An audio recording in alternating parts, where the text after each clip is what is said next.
마가의 문제로 다툼이 생긴 바울과 바나바는 결국 각자의 길을 가게 되지요. 바나바는 마가와 함께 구브로를 복음화하는 데 앞장서게 되고, 바울은 실라와 함께 예정했던 2차 선교 여행지로 향하게 됩니다. 바울이 계획한 2차 선교 여행은 새로운 교회를 개척하는 일이 아니었습니다. 1차 선교 여행하면서 세웠던 교회들을 돌아보면서 든든히 세우는 데 목적이 있었습니다. 어제 우리가 함께 나눈 본문 마지막 절 15장 마지막 절에 보면 수리아와 길리기아로 다니며 교회들을 견고하게 하니라 이렇게 말씀했어요. 1차 선교 여행 때는 구브로 섬을 거쳐서 소아시아 이렇게 본토로 이렇게 들어갔는데, 바나바가 구브로를 향했기 때문에 지금 역방향으로 이렇게 가고 있는 것입니다. 이 지역이 다 1차 선교 여행 때 바나바와 함께 세웠던 교회들이 있는 지역이죠. 그리고 오늘 본문 말씀으로 와서 1절에 보면 더베와 루스드라에도 이름에 그랬는데, 더베 루스드라 지역 하면 여러분 뭐가 떠오르세요? 나면서 못 걷던 자를 고쳐준 이적의 사건이 있는 곳이죠. 그 일로 수많은 헬라 사람들이 예수를 믿게 되었는데, 한편으로는 그 일에 위기감 느낀 유대인들의 박해가 아주 더 한층 심해지기도 했던 것이죠. 특별한 은혜가 있는 곳이었죠. 그렇지만 반대로 특별한 어려움도 있던 지역이 바로 더베와 루스드라고, 그래서 바울에게는 아마도 더 큰 애착이 있는 곳이기도 했을 것입니다. 바울은 어쩌면 이 더베와 루스드라 교회를 그 어떤 교회보다 든든히 세우고, 이를 발판으로 제2의 안디옥 성전으로 삼아서 남은 소아시아 일대를 복음화하는 데 어떤 교두보로 삼고 싶은 생각이 있었을 것입니다. 그리고 때마침 그 일에 적합한 믿음의 동역자를 만나게 되는 것을 오늘 말씀 가운데 보게 되죠. 1절 말씀 보십시오. 바울이 더베와 루스드라에도 이름에 거기 디모데라 하는 제자가 있으니 그 어머니는 믿는 유대 여자요 아버지는 헬라인이라. 여러분, 하나님의 일은 혼자서도 할 수 있지만 둘이 함께 할 때, 또 둘보다는 셋이 함께 할 때 더 큰 힘이 생기지요. 전도서 4장 12절에 우리 잘 아는 말씀 나와요. 한 사람이면 패하겠거니와 두 사람이면 능히 당하나니 삼겹줄은 쉽게 끊어지지 아니하느니라. 혼자보다는 둘이 낫고 둘보다는 셋이 낫고. 그래서 여러분, 혼자 일하는 것보다 함께 이렇게 동역하면서 일하는 것이 성경적인 것입니다. 신앙생활도 그렇고 사역도 마찬가지죠. 우리가 믿는 하나님도 성부, 성자, 성령 삼위일체 하나님이시죠. 하나님 혼자서 뭘 하실 수 없으셔서 그래요? 능력이 없으셔서 그래요? 아니지 않습니까? 하나님은 전지전능하신 하나님, 못할 일이 없으신 분이시잖아요. 모든 것을 다 쓰실 수 있는 그런 능력의 하나님이시지만, 그러나 하나님도 삼위일체로 동역하신다는 그런 말씀이에요. 결과적으로 바울은 디모데를 동역자 삼아서 평생을 함께하죠. 디모데가 바울과 인간적인 어떤 인연이 있는 사람은 아니었어요. 말씀해 보면 더베와 루스드라에도 이름에 디모데라 하는 제자가 있으니 그랬어요. 무슨 말씀이에요? 디모데가 1차 선교 여행 때 바울 바나바 통해서 복음을 제대로 전해 듣고 제자된 사람이었다는 뜻이죠. 물론 그 뒤에 이어지는 말씀에 보면 디모데는 신앙 있는 어머니와 헬라인 아버지에서 태어나 그렇게 믿음으로 자라난 그런 어떤 영적 배경은 다 있었습니다. 그러나 결정적으로는 바울 바나바 통해서 올바른 복음의 사람이 되었다는 것으로 우리가 해석해야 되는 거죠. 그래서 여기 말씀에 보면 제자라는 말을 쓴 것입니다. 바울은 디모데를 오래전부터 알았다는 것은 아니지만 그가 동역할 만한 사람이라는 것을 한눈에 이렇게 다 알아봤어요. 또 디모데는 특별히 이미 주변 사람들로부터도 많은 칭찬을 받고 있었습니다. 디모데가 신앙의 모본을 보이면서 살았다는 그런 뜻이죠. 2절 말씀 보십시오. 디모데는 루스드라와 이고니온에 있는 형제들에게 칭찬받는 자니. 디모데는 청년이었거든요. 그런데 이 청년, 믿음의 청년 디모데가 얼마나 신앙생활을 잘했는지 루스드라뿐만 아니라 이고니온까지. 이고니온은 루스드라에서 아주 먼 거리에 있는 도시는 아니었어요. 그렇지만 해발 1000m의 위치에 있는 고원 도시라 제가 저번에 한번 그런 말씀을 드렸는데, 무슨 뜻이요? 다른 지역에서 쉽게 근접하기 어려운 독립적인 도시였다는 그런 뜻이죠. 루스드라하고 이고니온은 거리가 아주 멀진 않았지만 이 이고니온이 해발 1000m의 위치에 있는 도시이기 때문에 그 폐쇄성, 독립성 때문에 교류가 그렇게 쉬운 건 아니었거든요. 그런데 여기 말씀 보니까 디모데에 대한 소문이 어디까지요? 이고니온까지 이렇게 퍼졌다는 거예요. 예? 무슨 뜻이에요? 그만큼 디모데가 신앙생활을 열심히 모범적으로 잘했다는 거죠. 그래서 그 폐쇄적인 독립적인 위치에 있는 이고니온까지 가서 그 소문들이 다 퍼지게 된. 저는 저와 여러분도 이렇게 좋은 소문의 주인공이 될 수 있길 주님의 이름으로 이 새벽에 축복합니다. 소그룹을 넘어서 여러분이 속해 있는 속회라든지 가정이라든지 주변에 가까운 이웃이라든지 그런 어떤 소그룹을 넘어서 교회 전체 공동체를 다 넘어서 또 지역사회를 넘어서 멀리까지 요즘 그리스도인들 중에 보면 좋은 소문이 아니라 나쁜 소문, 악명 떨치는 것 때문에 하나님의 영광 가리우는 사람들이 얼마나 많습니까? 그러한 때에 정말 하나님께서 우리에게 기대하시는 건 뭐예요? 오늘 우리 한 사람 한 사람이 다 지역사회를 넘어서까지 좋은 소문, 좋은 믿음의 사람으로서 선한 영향력 끼치면서 사는 거죠. 여러분, 누누이 말씀드리지만 전도가 다른 게 아닙니다. 믿는 나에 대한 좋은 소문이 바로 전도입니다.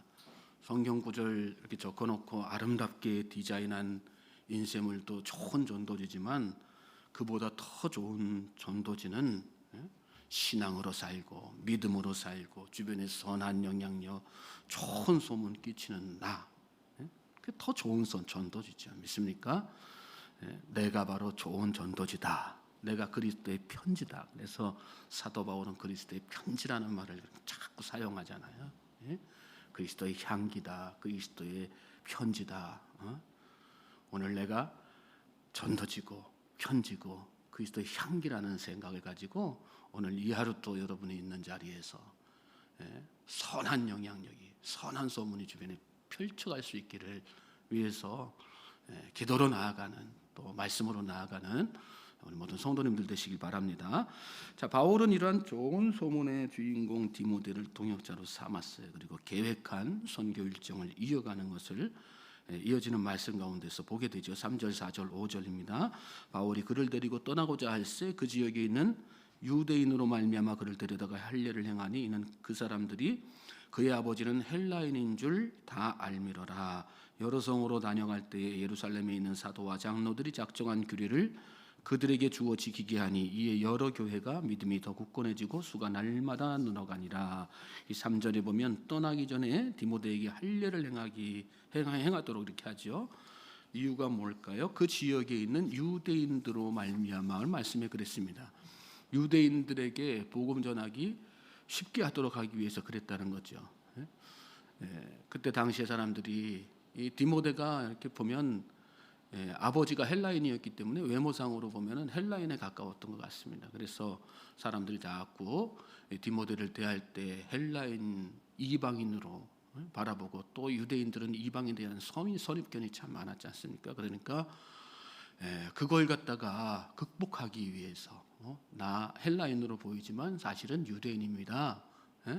나 어머니 한테서 내 어머니 유대인이고요. 내 어머니 밑에서 유대 신앙 배경 가지고 이렇게 잘 자란 사람입니다. 그 증거가 바로 할례입니다. 이렇게 그렇게 해서 유대인들에게 복음 전하기 쉽게 하기 위해서 그렇게 한 거예요.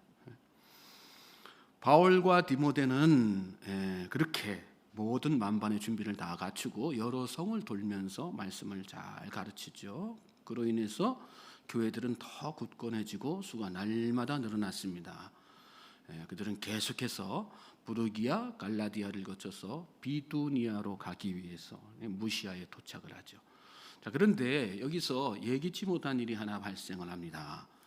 말씀 보면 성령이 아시아에서 말씀을 전하지 못하게 하시거늘 그들이 부르기아와 갈라디아 땅으로 다녀가 무시아 앞에 이르러 비두니아로 가고자 애쓰되 예수의 영이 허락하지 아니하시는지라 그랬습니다.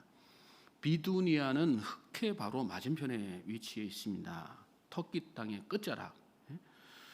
바울의 원래 계획은 거기에서 아래쪽 본토 따라서, 터키 본토죠. 본토 따라 가지고 아시아를 거쳐서 다시 안디옥으로 귀환하는 그런 것이었어요. 그런데 자꾸 막히는 거예요. 그 이상 거기에서 그 지역에서 더 이상 진척하지 못하고 계속해서 막히는 거예요. 어떤 이유인지는 뭐 때문에 막혔는지는 여기 말씀에 상세하게 나오지 않죠. 우리도 뭔가 일을 하다 보면 우리가 계획한 대로 이렇게 추진하는데 뭔가 예기치 않은 일, 뭐 사소한 일, 사람 문제라든지 환경 문제라든지 시간 문제라든지 뭐 어떤 어디 뭐 여행하려고 했으면은 뭐 교통편이라든지 이런 여러 가지 문제가 막 이렇게 이상하게 막 꼬일 때가 있잖아요. 그런 상황이 된 거죠. 그러니까 얼마나 난감하겠어요.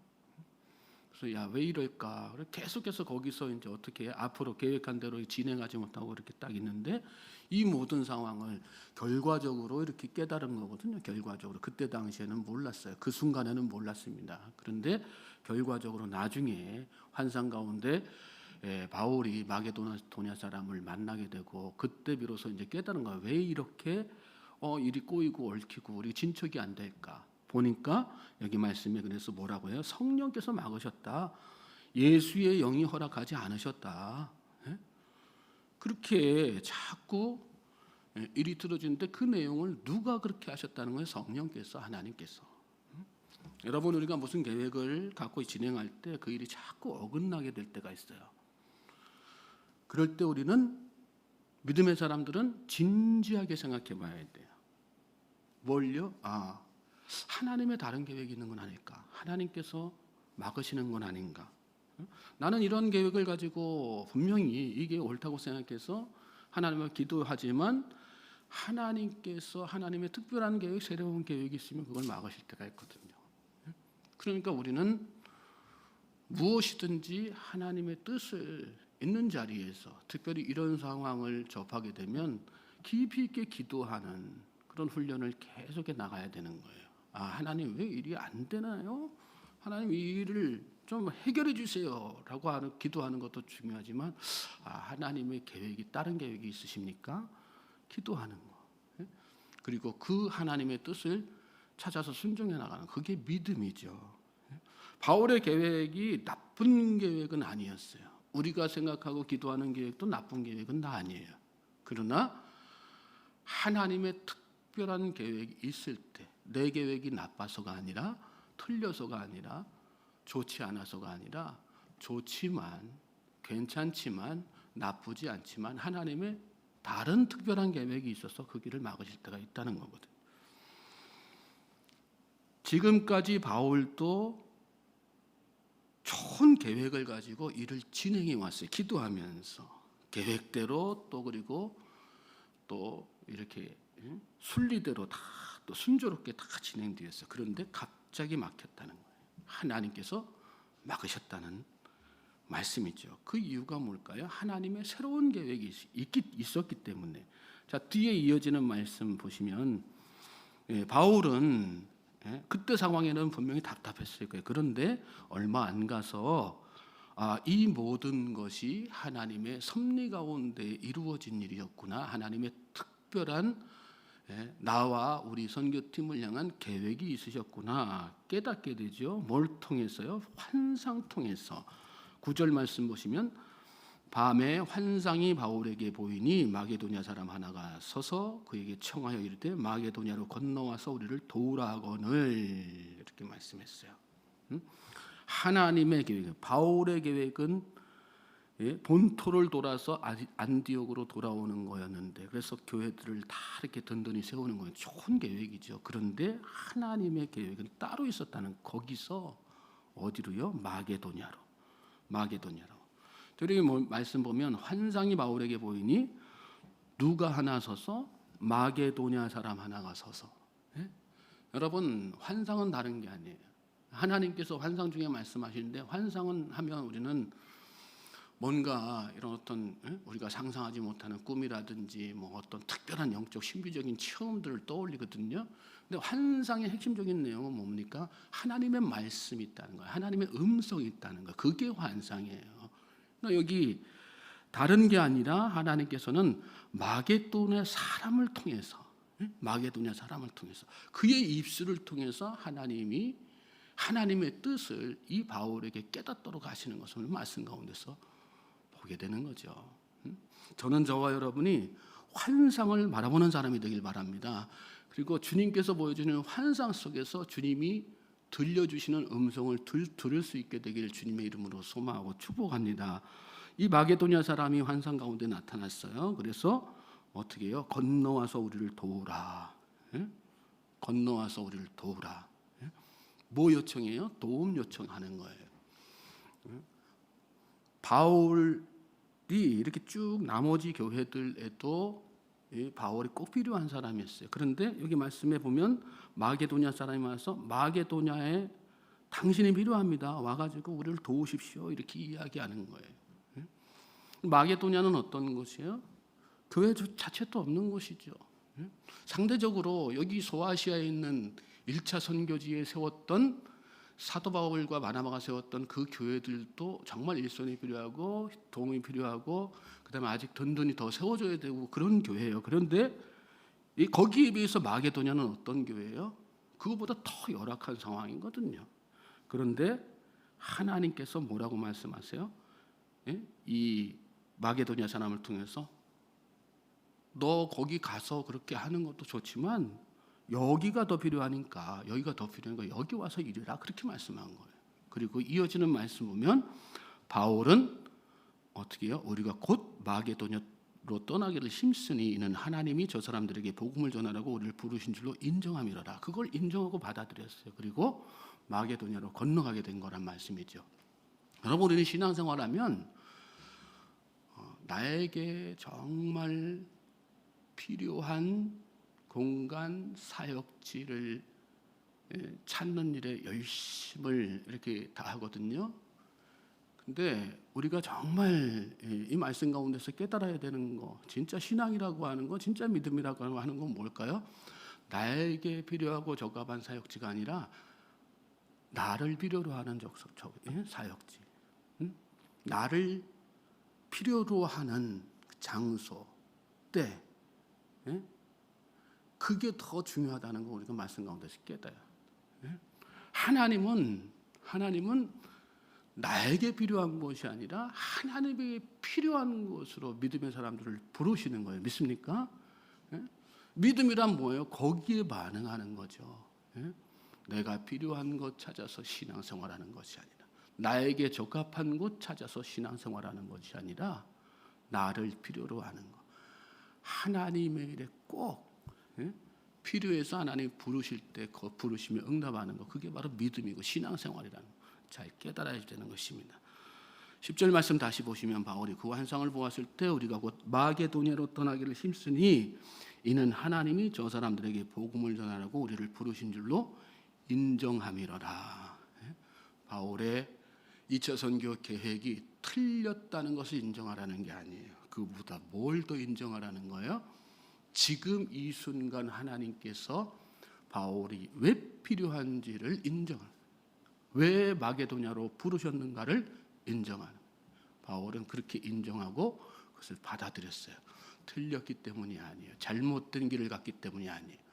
더 필요했기 때문에, 하나님께서 더 필요했기 때문에 그를 부르신 거고, 바울은 그것을 인정함으로 자기의 모든 계획을 다 내려놓고 하나님의 순종함으로 나아갈 수 있었던 것입니다. 그리고 그렇게 순종하는 사도 바울을 통해서 하나님은 하나님의 계획, 주의 일을 열방 가운데 더 폭넓게 펼쳐나가시는 것을 나중에 우리가 말씀 통해서, 이 사도행전 통해서 계속해서 묵상하게 됩니다. 오늘 저와 여러분도 그런 믿음이 있게 되길 주님의 이름으로 소망하고 축복합니다. 내 계획을 내려놓고 내 생각을 내려놓고 온전히 주님의 부르심에 응답하고 주님의 부르심에 반응하는 것, 그게 믿음의 사람이고, 또 그 일을 통해서 하나님은 분명히 영광 받으십니다. 그리고 하나님의 놀라운 일들을 다 이루십니다. 믿음으로 기도하며 나아가는 우리 모든 성도님들 되시길 주님의 이름으로 소망하고 축복합니다.